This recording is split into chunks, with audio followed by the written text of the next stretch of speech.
warahmatullaahi wabarakaatuh daawadayaal kusoo dhawaada barnaamijkeeni mantiq iyo maxaa cusub oo toddobaad walba kula socon jirteen TV-ga dalka barnaamijkan toddobaad waxay la socodsiisana Muun Axmed Cabdi Muun mantiq toddobaad waxaan ku soo codsanaa qof bulshada muhiim u ah toddobaadkan waxaa marti noogu ah Cabdikariin Siciid oo Cabdi oo ah gudoomiyaha hay'adda wadaniga ah ee SFO ugu horeyn ku soo dhawow barnaamijka mantiq iyo maxaa cusub iyo dalka TV booqashada aad nagu soo booqateen xafiiska SFO barnaamijka mantiq iyo maxaa cusub ee ka baxa dalka TV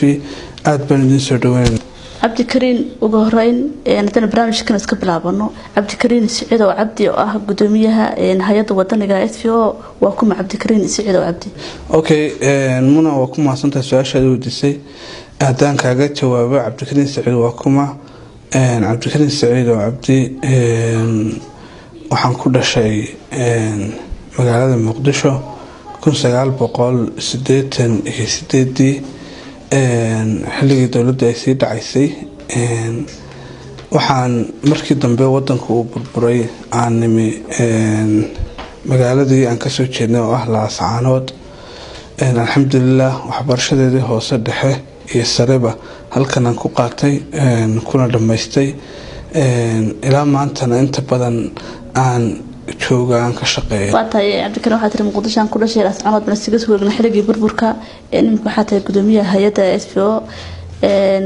hay'adan gorma ayaa la aasaasay maxay tahay soo ay ujeedka loo aasaasay Rahmaan su'aashaada hadaan kaaga jawaabo ama si dhiibli aan u guda galo ama si hoos aan u guda galo hay'adda SFO waxa horta marka hore loo soo gaabshay State First Voluntary Organization waa hay'ad la aasaasay 1991 markii dawladda dhexe ee Soomaaliya meesha ka baxday burburtay hay'adda waxa aasaasay aabahay Ilaahay u naxariistay Siciid oo Cabdi Axmed markii uu Muqdisho ka soo noqday ee uu gobolkiisa ku soo noqday baa wuxuu arkay dayac fara badan oo run ahaantii ka jira gobolka markaas ayuu wuxuu u kuntaday ama ma garanaysaa uu istaagay sidii uu dalkiisa iyo dadkiisa uu wax ugu qaban lahaa alxamdulillah rabbil caalamiin fikirkii uu hana qaaday hay'adan markii ugu horeysay markuu aasaasay waxyaalihii ugu horeysay ee uu shaqada aabilaw naxariista ka bilaabay waxa kamid ahayd cisbitaalka weyn ee magaalada Laascaanood oo runtii xilliga ahaa cisbitaal ma garanaysaa aan shaqeyn ama cisbitaal adeegyada caafimaadka dhan ay kamid ahaayeen buu si volunteer ah wuxuu bulshada ugu wacyigeliyay sidii cisbitaalka dib loogu bilaabi lahaa ama ma garanaysaa markii wadanku burbur ka dhacay cisbitaalka dib loo rangareyn lahaa alxamdulillah ku guuleystay halkaasuna shaqada uu ka sii waday hay'adda SFO marka aan u soo noqdo xagga maxaa u qabsoomay muddada ay jirtay run ahaantii hay'addu markii ay ka bilowday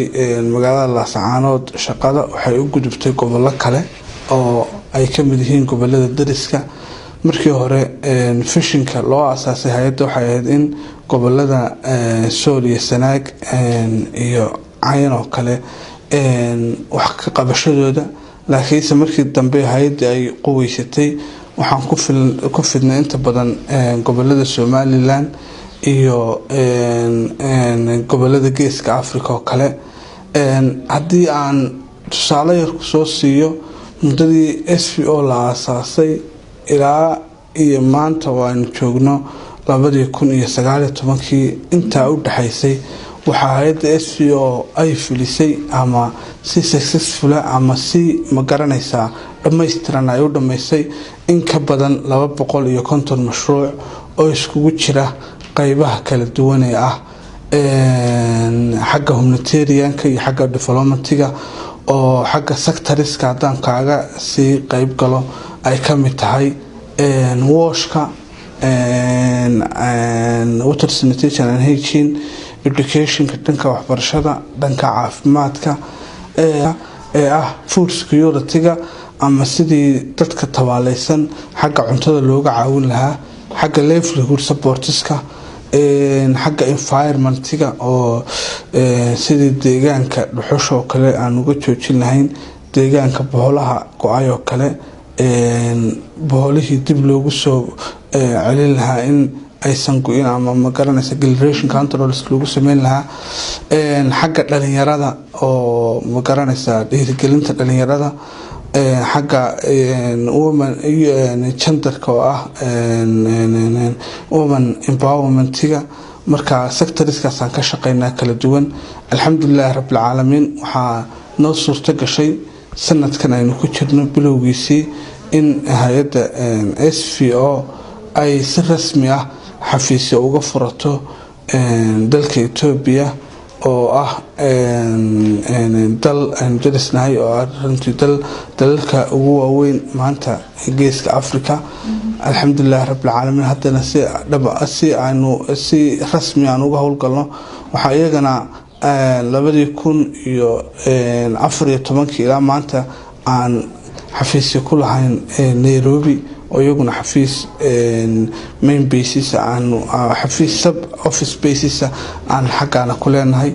marka hadda inta kuugu soo koobo oo wax qabadkii noo qabsoomay muddadii SVO la asaasay ilaa maanta ay wata Cabdikariim waxaad ka dhawaajisay waxyaabihii u hirgalay hay'adda xiriga la asaasay oo ahayd 91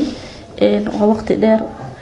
laakiin waxyaabihii ay qabatay 250 mashruuc ay fulisay waa wax qabad aad weyn haddaan ka nimaadno dhanka hay'adda waxaa tahay gudoomiyaha hay'adda dhawaan waxaa shaacisay magaalada Laascaanood xarunta gobolka Sool in lagu qaban doono Big Fairka bisha 12aad 10keeda arinta waa arin bulsho badan soo dhaweysay dadka deegaanka aad ugu farxeen ma hay'adda ayaa mashruuca wado keentay mise mashruucna ka yimi dabadda oo mahadsantahay muna runtii su'aasha ay weydiisay su'aal aad u fiican runtii haddii aan kugu noqdo Laascaanood Book Fair xilligii uu nagu dhashay hay'ad ahaan SVO ahaan ilaa hadda muddo sanad iyo xoogaa ayaa laga jooga oo aan fikradiisa iyo qorshihiisa marba meel ay soo mariyeen marxaladaha ay soo mariyeen alxamdulillaah rabbil caalamiin hadda waxay noo joogaan meeshii aan ugu diyaar garoobi lahayn hawsha ku qabanno haddii aan kugu noqdo Laascaanood Book Fair hay'ad ahaan SVO ma jirto cid naga gacan siinaysa ama ma garanaysa cid hawsha naga taakuleynaysa SVO baa garatay in hawshaasu waxtar xagga horumarka iyo akhriska waliba dhalinyarada hal abuur kale ay u tahay gobolka Sool ama magaalada Laascaanood inay u tahay in Laascaanood ay yimaadaan dad qoraayo ama ma garanaysa abwaano Soomaaliyeed oo caan ah oo aan hore ugu suurtagelin inay magaalada Laascaanood ay yimaadaan marka siyaabahaas aan ugu dhiirigeliyay in aan hawsha ku dhiirano in aan hawsha iyadoo cidi nagu taakuleelin ama cidi ay naga gacan qaban aanu ma garanaysa ku dhawaaqno qabanqaabadeedana hadda aan ku jirno insha Allah bidnillaahi kariim aan rajayn doono haddii la yiraahdo sidaan u asteenay ama sidaan ma garanaysa aan u shaacinay bisha 12aad 10keeda 2019 insha Allah in aan ku qabanno gudaha magaalada Laascaanood bandhigaasna uu noqdo mid wax badan ku soo kordhiya bulshada degmada Laascaanood ku dhaqan runtii insha Allah waxaan qorshahayaga noogu jira in aan ku casino abwaano Soomaaliyeed oo ka kala yimaada ilaa iyo dowlad deegaanka Soomaalida ka yimaada Kenya iyo Nairobi dad international oo aan Soomaaliba ahayn oo aan colleagues nahay ama dad aanu intaan shaqooyinkan ku soo jirnay aan isku baranay in iyaguna oo jecel akhriska iyo ma garanaysa dhiirigelinta dadka innovationka ah inaanu halkan insha Allah bidnillaahi kariim aan keeno taasna insha Allah waxaan rajeynayaa in Ilaahay nabad qab nagu gaarsiiyo ilaahayna hawsha qorshihii aan u dajinay iyo ma garanaysa qorshaha ku wadnaba oo insha Allah nala qabto Laascaanood iyo gobolkana ay horumar soo kordhiso waa tahay Cabdikariim xamarna gabagabada barnaamijkeena Laascaanood Big Fair marka la qabanayo deegaamada kale marka lagu qabto waa deegaamo marar badan laga qabtay oo wax badan u hirgaleen. Laascaanood ma la oran karaa ma u diyaarsan tahay xilligan in Laascaanood big fair la qabto dad inta population inta leegna ay ka soo qayb galaan oo ay yimaadaan oo lagu casuumo ma leedahay waa mid iska caabin karta xilligan in xilligan ay ma garanaysaa tahay xilligii ku munaasibka ahaa ay bandhigan ay qaban lahayd. waa run magaalooyinka kale sida Hargeysa, Burco, Booramo kale waa laga qabtay buug feeradan. Laascaanood na insha Allah waxaan rajeynaynaa inaan sanadkan bilowno bandhigana uu noqdo sida magaalooyinka kaleba event ama bandhig sanadkiiba hal mar aan qabanno oo ma garanaysaa insha Allah Abdullaah Alkariim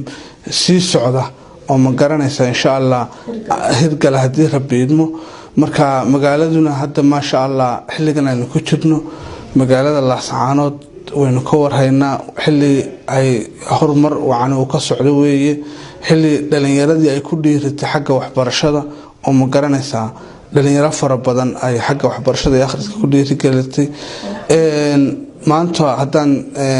tusaale ahaan usoo qaato xilligan aynu barnaamijka ku jirno saacadihii ka horeeyay waxaan ka qayb galay arday ka qalin jabinaysay college-ka Sahal Software ama jaamacadda Sahal University. runtii Laascaanood adigoo wariyaaba wada la socotaa xafladaha qalin jabintu aad bay ugu badan yihiin. halkaas waxaad ka dareemi kartaa in dhalinyaradii ay wax baranayso oo ma garanaysaa dhalinyaradii xagga waxbarashada ay hadda niyad ay u hayaan. insha Allah Abdullaah Alkariim xagga akhriskana saasaan jecelnahay inay Laascaanood ay hormuud ugu noqoto gobolada kale. waxaa sheegtay Cabdikariin Laascaanood sanadkan waxay ku tallaabsatay horumar aad u ballaaran. haddana inta ka nimaadna buuga Laascaanood waxaa ka socda ciyaarihii 16 kooxood ee isreebreebka ee deegaanka uun ah. haddana waxaa lagu jiraa semifinaalkii. waxaad ka dhawaajisay maalintii dhaweyto in kooxdii soo baxda ay magaalada Jigjiga ee dowlad deegaanka Soomaalida ay u aadi doonaan ciyaar saaxiibtinimo. arrintan ma hay'adda ayaa wada oo fangareynaysa mise qolada reer Jigjiga codsaday inay Laascaanood wada ciyaaraan? waa run alxamdulillaah rabbil caalamiin Laascaanood waxaa si qurux badan uga qabsoomay tartankii kubadda cagta oo 16 kooxood ay iskugu yimaadeen. alxamdulillaah shalay wuxuu marayay semifinal koox kamida kooxihii semifinalka ciyaaraya baa final la gudubtay sida qorshuhu yahay noo sheegeen uu noo sheegay suuduwaha wasaaradda isboortigu wuxuu soo gabagaboobi doonaa insha Allah sabtida soo socota oo 2 cisho ay maalin ay naga harsan tahay insha Allah. waxaan rajeyn doonaa idanka Ilaahay in kooxdiisaan horeba ugu dhawaajinay ku guuleysato koobka anagu dhiirigelin uga dhigayna xagga kalena isdhexgal ay noqonayso bulsheed in dowlad deegaanka Soomaalida caasimadiisa Jigjiga inaanu ku qabanno ciyaar saaxiibtinimo naadigii koobka qaada. marka waxay noqon doontaa insha Allah Abdullaah Alkariim kulankaasi kulan aad iyo aad u qiimo leh. hawshiisana anagoo SVO ayaa isu xilqaanay inaan dhalinyarada halkaa geeyno inaan dhalinyarada ay u noqoto isdhexgal iyo dalxiis iyo horumarba insha Allah. run ahaantii SVO imika waxay ka howlgashaa Ethiopia oo dowlad deegaankana xafiis weyn bay ku leedahay alxamdulillaah rabbil caalamiin. marka taasaan ugu dhalisay inaanu maadaama halkaan aan xafiis ku leenahay inaanu uga faa'iideyno dhalinyarada oo iyagana isdhexgal bulsho iyo ma garanaysaa wax ay ka soo kororsan. inta hadda halka ka imaado waxaan kaloo chance kaga faa'iideysanayaa muna ama aan rabaa inaan bulshada reer Laascaanood aan ku baraarujiyo. waxaynu ognahay maalmihii la soo dhaafay ama wiigii la soo dhaafay ilaa wiigan ku jirno waxaynu daawanaynay TV-yada waxa qof kasta oo damiir islaamnimo iyo bini'aadantinimo ku jirta oo muslim ama Soomaali ah damqaysa dhibaatada ka dhacday beledweyne. waan la soconaa beledweyne waxa ka dhacay wax aynaan cabiri karin oo ah in fatahaado ay ku soo fataheen wabiyada in dadkii sida reportka ay hay'adda UNOCHA ay soo saartay humanitarianka u qaabilsan UN-ta in dad ka badan 50,000 oo qoys oo magaalada 50,000 oo qof oo magaalada ku noolaa ay ka barakaceen magaalada. taas waxaad dareemi kartaa saameynta intay leegtahay. waxaa kaloo reportka lagu sheegay magaalada 85% in dhammaan ay saameeyeen biyihii ama fatahaadii ay saameeyeen. halkaa waxaa ku dhintay dad, waxaa ku nafwaayay hooyooyin Soomaaliyeed. insha Allah bidnaa alkariim waxaan leeyahay laga qayb qaato hawshaasna reer Laascaanood weligiinba waad gurman jirteen, waadna ma garanaysaa dadka wada caawin jirteen. insha Allah ka qayb qaata. annaga kahayd ahaan waxaan isla xidhiidhnay xalay culimada gobolka, ilaahay khayr ha siiye, oo runtii inta badan isla taagta xagga samafalka ka qayb qaata iyo xagga caawinta dadka tabaalaysan iyo hadba wixii soo kordha. waxaan ii sheegeen in culimadu insha Allah bariyo jimcaha olole laga bilaabi doono magaalada Laascaanood iyo masaajidada waaweyn ee magaalada. insha Allah dadkaana lagu gurman doono, dhaqaalena loogu ururin doono. insha Allah waxaan leeyahay arrinka ha laga qayb qaato. waxay noogu jira ajar, waxay noogu jira khayr, waxay noogu jira naxariis. hantida aynu bixinaa bari bay inoo soo noqonaysaa iyadoo khayr leh. insha Allah taana taasaan ku leeyahay. aad baana